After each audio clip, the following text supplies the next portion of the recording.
Happy New Year, everyone. Cheers to 2021. We are starting off with a bang this year. I hope you guys all had a safe and happy celebration. Mikey Dipietro joins us today. We dive into the World Juniors winning a Memorial Cup, being an emergency call-up to the NHL for the Vancouver Canucks, along with being drafted and a part of that organization.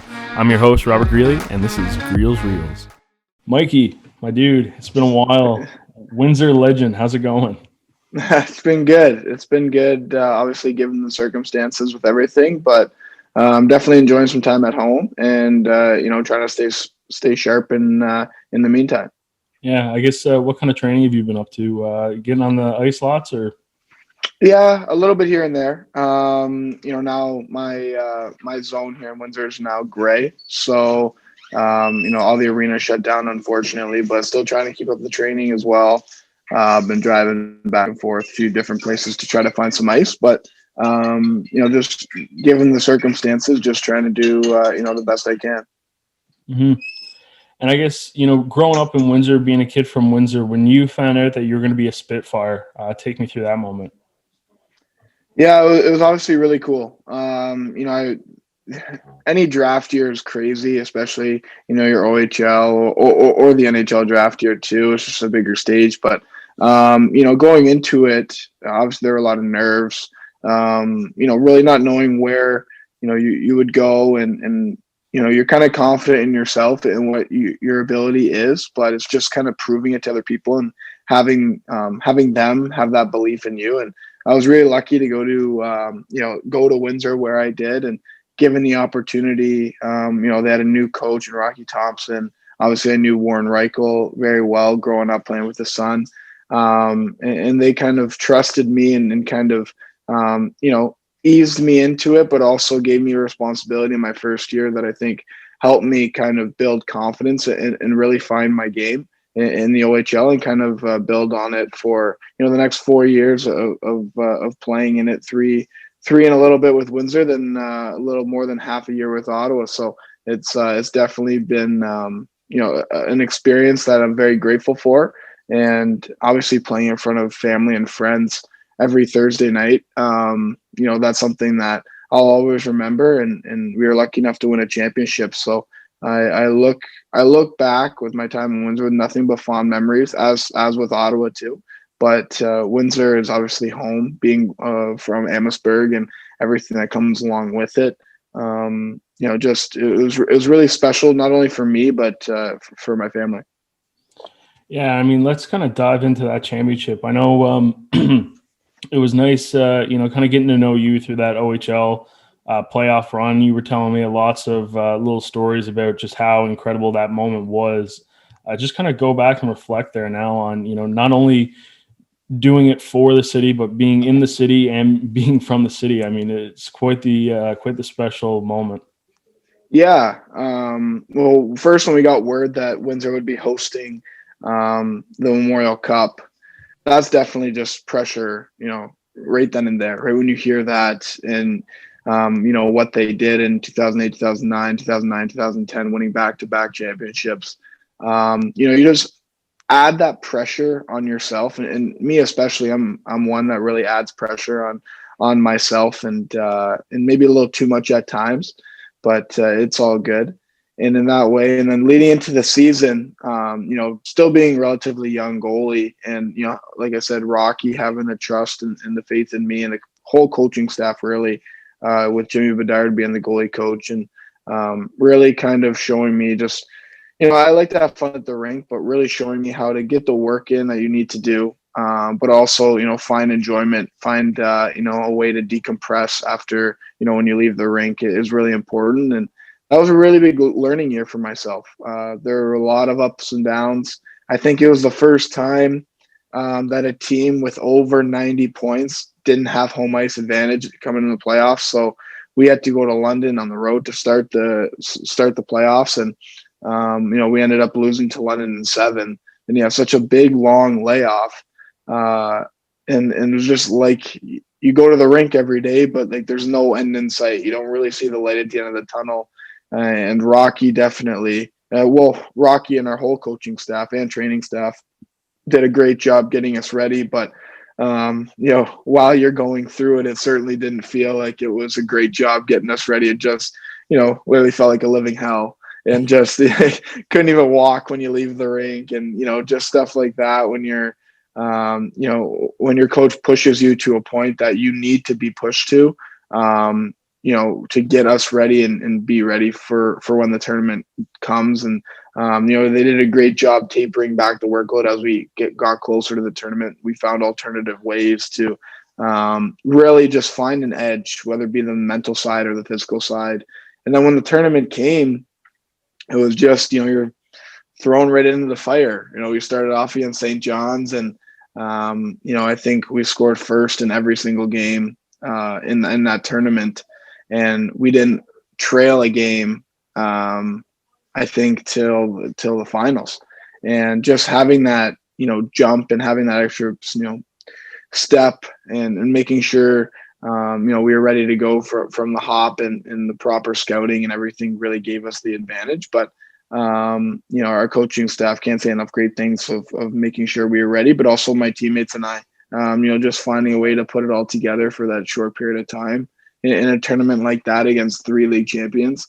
It was a very special time. Yeah, I mean, that's got to be a daunting coaching task to try and keep guys motivated after a long 7-game series against London, because that was a stacked London team that year too. Because I remember chatting with Nick Mattinen, who was a defenseman on that team. He plays with the GGs there now, and he was telling me about that team and that series. And it's incredible, because was that Mitch Marner's year? No, that was the year after Mitch left. Yeah. But they had a good team. Like, they had Ole on the back end, and you had guys. So they were definitely deep, and they were definitely a skilled team. But you have a goalie, like Parsons in the net. A veteran guy that's kind of been there. It was a challenging task for us. But like you said, once you lose, having the mindset to kind of not move on. That too easy of a word to say, because the wound is still fresh, because we had the series where we wanted them, and we just didn't get it done, unfortunately. But being able to flip the switch and make sure you have the outlook of, okay, this is what you need to do to get to where we need to be. And as tough as it was, going through it, I think it's something we had to go through. It's something that, for myself, it was something I definitely learned from, and it made me a better hockey player, maybe a better person. Maybe it made me a stronger athlete mentally, knowing that, okay, you can push yourself to this limit, and there's always a reason to do it. So it was really special. Take me through the last 30 seconds before you were crowned a Memorial Cup champ. A lot of fast heartbeats. That's for sure. Luch was our guy for faceoffs, and I think it was, I don't even know how many seconds were left. It felt like 40, but I feel like it was 7 point something seconds left, and the faceoff was in our end, and it was to my left, and winning that draw, gaining out, chipping it out, and I just remember Chatty chipping it out. And then, I always hate looking at like a score clock during the game. Number one, I just hate seeing, the shots on goal, because, let's be honest here, shots on goal counters are not really the best. Counters, and they get frustrated, and I get frustrated. So I just don't need that distraction. So I remember looking up and seeing the countdown, like 2, 1, and then you just start jumping up and down. And Sergey turns around, and he sprints right back to me, and those, that last sequence of events, winning the draw, chipping the puck out, jumping up and down, that never gets old. I still have it on my phone, and just looking at it for even like 7 seconds, just, relive it just for a little bit, because I feel like when you're in the moment, you just feel like screaming. It really doesn't sink in. So, just enjoying the victory on the ice with my teammates, my family, going into the room after, and just, celebrating with, the support staff around us, our in staff people, the in-office people, all the people behind the scenes doing it, just celebrating with us. It was honestly great. I guess, moving forward, because that was probably the pinnacle of, your time in Windsor, obviously, and you get traded to Ottawa. First reactions there, because obviously it's got to be tough leaving your hometown for the first time, but then, going to the contender that Ottawa was and getting to compete at a high level right away. Yeah. Anytime, you enter your fourth year and, there's always that possibility you can get traded and go to a contender. But I told Warren I was fine, staying and helping the younger guys in Windsor, but I do whatever it took that the team needed because the team gave me so much as well in my early years in Windsor. So I still remember the day it happened. I actually got a notification on my phone like 2 years today you were traded to Ottawa. I'm like, oh yeah, wow, okay. Wait, was it 2 years today? Is this the 2-year anniversary? No. It was the other week. It was the other week. Okay, yeah. But it was the beginning of December. And I was actually Secret Santa shopping with my teammates. And we were at the mall, and a few of them were coming over for dinner that night. And Warren calls me as I'm stepping out of the mall, and he goes, okay, I think we have a trade lined up. And this is like Monday. He goes, I'm going to drive to your house tonight because I was going home for dinner and kind of talk to you and your parents about it. So I looked at the guys, I go, well, I don't think we can go for dinner at my house tonight. It's kind of busy. It was the most awkward dinner. So Warren came over. It was pretty emotional, obviously spending so much of my time here in Windsor and being around my family and obviously winning a championship the way we did. So, but flipping the switch now and going to my time in Ottawa, having an opportunity to go for another championship was something special, like for me personally, because I wanted to, really separate myself. I wanted to show them, and prove to everybody what I could do. And because it just seems like no matter where I go, or in junior at least, it was just your height, your height this, your height that. My whole NHL draft year, that's all the people could talk about. And it was just so frustrating because, I don't believe somebody should be judged by their height. I think it should be their ability to play the game. And I get yet the forecast of, what they could be like, but, what about investing in people and the hard work that they put in and invest time in their craft. So I think with Ottawa, them taking the time with me and doing that really proved to me, okay, like they're in this, I'm in this, like, let's do something special. And unfortunately, my time in Ottawa was kind of broken up with the World Juniors and, with, my brief stint call up an emergency base in Vancouver. But when I finally got back to Ottawa and able to settle in and get in a routine, because I'm very routine oriented, get really comfortable with my billets and everything, it honestly was a phenomenal experience. The playoffs, our record speaks for itself. I think what we were doing was special. There's not a doubt in my mind we would win that series, without the brief turn of events that kind of happened. My goalie partner in Ottawa said he was phenomenal too. You couldn't ask for a better person on and off the ice, even though we were polar opposites of people. But I think that just made us closer. And, the coaching staff as well. And James Boyd, Jan Eager, like, they were just phenomenal people that, you're still keeping in contact with today, because even though our time was, I think, 6 months, it felt like it was 6 years. And that's true. We are a family. And, I think the confidence that came from that whole playoff run and just knowing in the back of our minds, even though we didn't, even though I unfortunately ended up getting hurt and everything, there wasn't a doubt in any of our minds that, we would have won the series if, a couple bounces here or there. I'm curious, did you keep your Secret Santa duties with your Windsor teammate before you got shipped out? Yes, I did. I put it in their. It was actually, I went to the rink the following day, Tuesday morning, and I put it in their stalls, who I had for Secret Santa, and made sure they got their gifts before. I had to drive up to leave that day, but I made sure they got their gifts. You mentioned how detailed oriented you are in your routine, and that's something that I can attest to from getting to watch you, especially behind the scenes. I think you gave me a heart attack one day because, if anybody knows you and have been in the locker room with you, you're not saying anything before the game, and you misheard, I think, like an instruction on where you were supposed to head out to in the moment in the lineup, because I think it was number based or something, and you asked me what was said, and I was just like, I think it was like a quick brief, like 5 seconds, and it was a big game. And I was like, man, for the love of God, don't give him the wrong information. And I like, man, I guess where did that all start? You know, for you being so dialed in on things like that. I don't know. Honestly, that's a great question because I really don't have a specific time and a place that this happened at. Mm-hmm. I'm a guy who loves going to the rink, keeping things light, chirping the guys during practice, just competing, battling, having a lot of fun on the ice. Because I think as you move up and you get higher and higher in sport, the love and the fun of the game kind of just gets a little bit, covered up or sucked out a little bit because everything's just so business. Everything's bottom line. And for me, I just like keeping things light. I play hockey because I love it, and that's it. So for me, but there is a switch, and that switch has always been on game day. And you have a game to play, and goalie being a unique position, you got to be sharp for 60 minutes. And if you have a mental lapse, that's a puck in the net.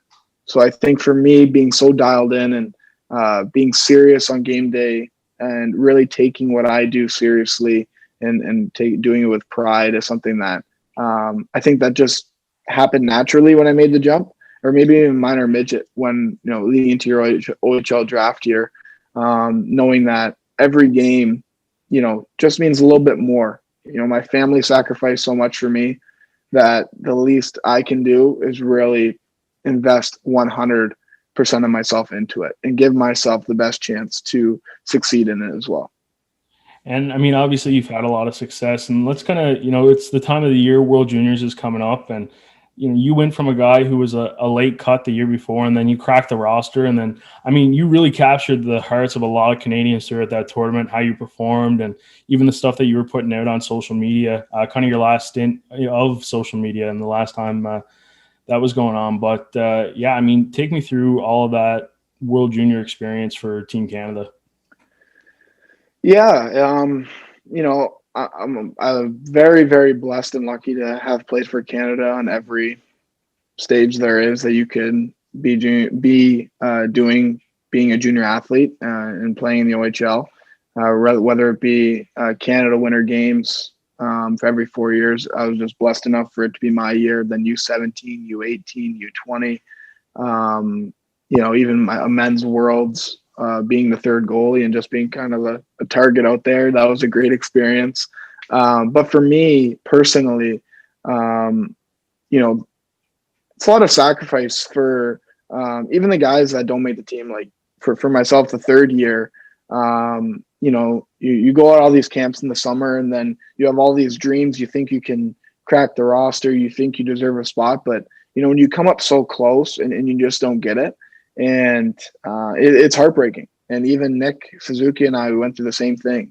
We were just kind of 1 and 2 there at the end, and we both kind of got unfortunately cut from that team, and we still look back on it, and it still stings because they ended up winning that year, winning gold, and obviously Carter Hart played phenomenal and everything, and just it would have been nice to be able to learn from him a little bit too. But with that being said, you have to rebound. You have to look at the positives. And for me, looking at the positive was, okay, I can go spend one more Christmas with my family. I can regroup and have a strong second half. And that's what he did. And then leading up, I just had a little more vinegar, leading into the summer World Junior camp and then leading into the actual camp itself. And for me, inside, it was the first time I've ever been cut from a team growing up. And, for a lot of guys, that is the first time, they've been cut. And for me, it's a tough pill to swallow. So, because I have a lot of personal pride and I would put a lot of pressure on myself.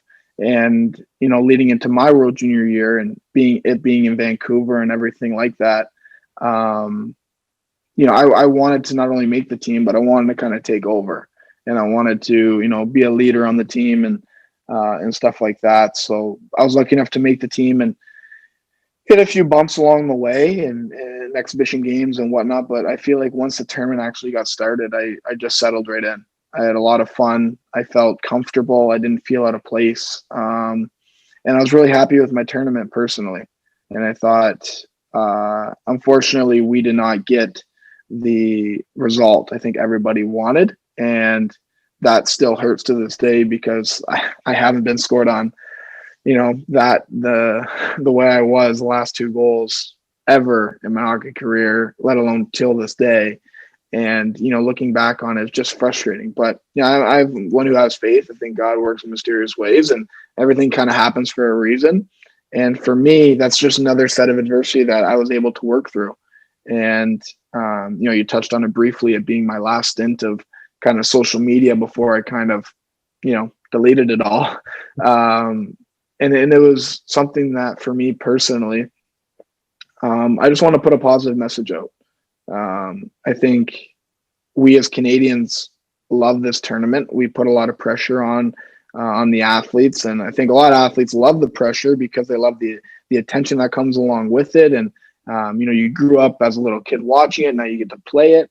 But when you're in the tournament, and you do sacrifice a lot, you don't spend Christmas with your family. This year is its own thing as well with coronavirus and everything. It just seems like you just sacrifice a little bbit more. So when you get those messages, especially those negative messages on social media, that nobody wants to read, and especially, being, young kids, and I'm only 21 too. So I guess you're still a kid at this point. And, some people are just so quick to judge and to be so negative because it's so easy to be so negative, when things don't work out the way, you envisioned or they envisioned. And everybody on that team wanted to win. Everybody did what it took to win. And whether it be a couple of bad bounces here or there, that's the oldest cliche in the book. And I hate using cliches because I like being my own personality, but you win as a team and you lose as a team. It doesn't fall on specifically anybody's shoulders, and we're not going to go for excuses. And they unfortunately they beat us, and it doesn't mean I look back on that tournament with any more negative thought. I still love the fact that I was able to represent my country on every stage growing up, playing in the OHL. I was lucky enough to play in Vancouver, the city that drafted me. Hopefully, as the years go on, I can play many more games there. And for me personally, sharing that moment with my mom, my dad, my brother, and everybody that was there, that's the tournament. That's gold for me. Like that's what means everything to me, and the memories, and what we can look back on, and even the little inspiration I can with my little town Amherstburg with the little kids here, helping them. Hopefully one day they can win a world junior gold medal, and I can see them show me it, because I don't have one. But just kind of laying the foundation, showing them what it takes to be a good person, hopefully a hardworking hockey player, but most importantly a leader in their community. That's what's most important, because at the end of the day, hockey's just a game. And when you're done playing, people won't remember, your specific stats. They'll remember the kind of person you are and you were. Mm-hmm. No, man, 100%. That's such a great point. And I think, one of my favorite things of, getting to work alongside you for the little stint that I did, I was able to see the impact and the role model that you were for a lot of kids. And I mean, you took your time with everybody, whether it was, someone asking to sign 5 or 10 hockey cards, or this pitcher or that pitcher, or, a jersey, and chatting. And like, you always kept in high spirits. And even, when you went down and you were injured, and, people probably wouldn't have blamed you for not giving time to the fans and just kind of keeping to yourself. You were still there chatting with everybody after the games. And it's pretty commendable, honestly. Like, it's one of my favorite things about you. And it's when anybody ever asks me, like, what were you like and stuff like that, that's my number one go-to as the type of person that you are, right? Because I mean, even the conversations that we had, man, it's some of my favorite memories to look back on. Well, thank you so much. Like, that was, even though our time was so short, like you said, my time in Ottawa was phenomenal. I can't say enough great things. And my teammates in Ottawa and the coaching staff and everything that they helped me with personally off the ice, getting through, those tough times, whether with the loss to the World Juniors, or, kind of the outing I did with Vancouver that didn't really go my way, but I learned so many things from it. And with them being so accommodating and making sure that I was ready mentally to kind of perform, Ottawa has done so much for me. And, like I said, I was very, very lucky playing for organizations like Windsor and Ottawa that, kind of not only made me a better hockey player, but kind of really opened my eyes up and to the bigger picture of, hockey and the platform you can use to hopefully influence people in a positive way and use it and channel it in the right avenues so that people can, you can help out as many people in your community, because in junior hockey, as you know, there won't be there isn't a team without a community behind it. So, they're not getting the big TV contracts or anything like that. They're community funded, community based, and nothing's more important than community. Yeah, 100%, man. Community is key. So the last thing I wanted to chat with you about today is, just from being drafted to the Canucks, being a part of that Canadian market, going up through the system. You're now in Utica, and along with, just I guess your first year in Utica and the steps that you want to see in your own game to develop and move on to the next level. Yeah, I think my season, or last season, I should say, I think it went well. I hit a lot of goals that I personally wanted to achieve, and for me, my game. I said this a million times. I don't think my game has grown more in 1 year in my whole hockey career than it has this past year. Whether it be my comfortability on the ice, I feel like I'm more in control. I feel like my feet are a lot better, and I can really control the game now. I feel like I'm not chasing it, and my stances that I move well within my high stance to my medium to my low, and that's a testament to all the goalie coaches I've worked with. It comes from with Clarkey in Vancouver to Sandman in Utica to my guy here in Windsor, Perry Wilson, my Jamie Bedard, who helped me in Windsor. All the goalie, Lyle Mast of my tracking, all the goalie coaches that have belief in me and have taught me so many things that I've kind of worked it and kind of formed it to make it my own and how it works in my game. That's a thank you to everybody that's kind of helped me, and hopefully I can continue to grow my game. And as every season that every hockey player goes through, there's going to be ups and there's going to be downs. And I think last year there was plenty of ups and plenty of downs. And those are a lot of learning experiences for myself. You're living on your own for the first time, trying to balance kind of life, cooking, laundry, and then you're like, oh yeah, I got a game tonight. Then we're leaving right after the game. So, okay, got to pack a bag. So just balancing all those things was a learning curve for me. But I'm lucky enough to come from a family that has taught me a lot of personal responsibility and making sure that I have all my stuff in order, no matter what I'm doing. So I'm never behind or never late to anything. So just doing those balancing of things and being able to go to the rink and doing what you love and it being your job is surreal. And, with the virus, unfortunately, cutting the season short, and then obviously everything that's going on right now, hopefully people are still staying safe, finding the positive in things as well. And hopefully with this vaccine and everything else, life can get back to normal. We can go pack, stadiums and arenas and buildings and hug people without thinking twice and shaking hands and doing everything that, that we're accustomed to doing as human beings and as people. And I know I'm certainly excited to get back on the ice and, playing some games because, taking too many pucks off the head in practice is just getting really on my nerves. So hopefully we can start playing games that mean something. But until that time comes, just going to enjoy some time at home and really enjoy time with my family and making sure, I don't eat too many Christmas cookies because, you got to stay sharp and stuff like that too. So it's been a great year. It's been a year that, hopefully, I'll never forget, that's for sure. And something that I'll learn from and just appreciate the little things a little bit more and puts things in perspective. Mm-hmm. Well, Mikey, I look forward to shaking your hand again someday. Maybe a hug. Yeah. It's been a while, man. It's been a minute. This is everything that I had, for you. I appreciate you chatting. So this is actually the part of the podcast where I just hand the show over to you. So it's your show. You can chat about whatever you want, life lesson, childhood memory. But yeah, that's it for me. Yeah, no, it's great. No, thank you for having me. It's been it's always great catching up with you and, just reminiscing about some, some times in Ottawa and, whether the Sunset Grill breakfast or, you're just ripping the X's off after winning, a playoff series and ordering pizza in between triple overtime games in Sudbury and stuff like that, trying to, feed yourself. Those are memories that you'll always remember and that you'll never forget. So it's always nice, catching up and reminiscing of the memories, but hopefully there are plenty more memories to be made. Awesome, man. All right, thanks. All right, that's all for this week. Whether you're watching or listening, I just want to say thank you. Feel free to leave us feedback wherever in a review or comment. I love reading them and engaging with them. Have a great rest of your day, and in the meantime, stay best time.